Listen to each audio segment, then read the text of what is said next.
జగన్మోహన్ రెడ్డి గారు అభివృద్ధి లేదన్నారు. ఈ సచివాలయాలు, ఆర్బీకేలు, నాడు నేడు స్కూళ్లు ఎన్ని వాళ్ళ కళ్ళ కనిపించట్లేదా? అభివృద్ధి లేదన్నారు. చంద్రబాబు ఎన్ని బిల్డింగ్లు కట్టినాను. సపోజ్ మా బాబులోట తీసుకోండి. ఈ రోజు ఈ బాబులోట టౌన్ లో సుమారు 20 బిల్డింగ్లు కట్టాం. ఒక బస్ స్టాండ్ కానీ, ఒక హాస్పిటల్ కానీ, సచివాలయాలు, 3 సచివాలయాలు, ఆర్బీకేలు. చంద్రబాబు నాయుడు ఉన్న 14 సంవత్సరాలు ఏం అభివృద్ధి చేశారు ఒకసారి చెప్పమనండి. ఒక బిల్డింగ్ కట్టారా జంక్షన్ లో? ఈ రోజు మేము ఘనంగా చెప్పుకోవాలి 15 బిల్డింగ్లు, 20 బిల్డింగ్ సుమారు కట్టగలేము అంటే అది అభివృద్ధి కదా?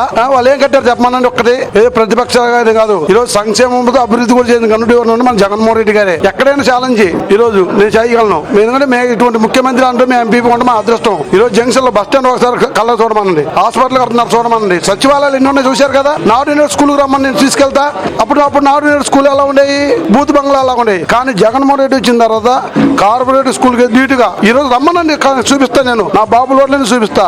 ప్రతిపక్షాలు అనవసరం ఆదంతాలు చేయడం కాదండి, కళ్ళకు చూడమనండి. అప్పుడు తెలుస్తుంది అభివృద్ధి ఏంటో. కంపల్సరిగా 175 కొడతాం, దాని డౌటే లేదు. ప్రతిపక్షాలన్నీ జగన్మోహన్ రెడ్డిని తట్టుకోలేక భయం వేసి పవన్ కళ్యాణ్ ఢిల్లీ వెళ్ళి మోడీ కాలు పట్టుకొని మేము బతకలేమని మోడీ కాలు పట్టుకొని ఈ రోజు కూటమిగా ఏర్పరచుకున్నారు. వాళ్ళకి అంతదే మా అభివృద్ధి చేయకపోతే వాళ్ళు సింగల్ రావచ్చు కదా. ముగ్గురు పోటీలు ఎందుకు, గుంపులు రావడం ఎందుకు? సింహం సింగల్ గా వస్తుంది, మేము ఊరు కాలం అవుతుంది. అందుకని మేము అభివృద్ధి చేశాం కానీ మాకు ధైర్యం ఉంది. అంతే వాళ్ళు అభివృద్ధి చేయలేదు కూడా 14 ఏం చేయలేదు కాబట్టి ఈ రోజు మోడీ కాలు పట్టుకోవడం, చంద్రబాబు జైల్లోకి వెళ్ళి మాట్లాడతాం. ఎన్ని భయం జగన్ చూస్తే అమ్మో మనం గెలవలేము, జగన్మోహన్ అభివృద్ధి చేశారు, మనం ఏదో రంగం ముగ్గురు కలిస్తే గానీ ఆ సింహాన్ని కొట్టలేమని భయంతోనే ఇలా ఉన్నారు తప్ప వాళ్ళు నిజంగా జగన్మోహన్ అభివృద్ధి చేయకపోతే సింగల్ రమ్మని తెలుస్తుంది ఏంటో. రోడ్లకు 2024లో వైసీపీ జెండా రెపరెపలు ఆడుద్ది, కన్ఫర్మ్ చెప్పుకోగలం మేము.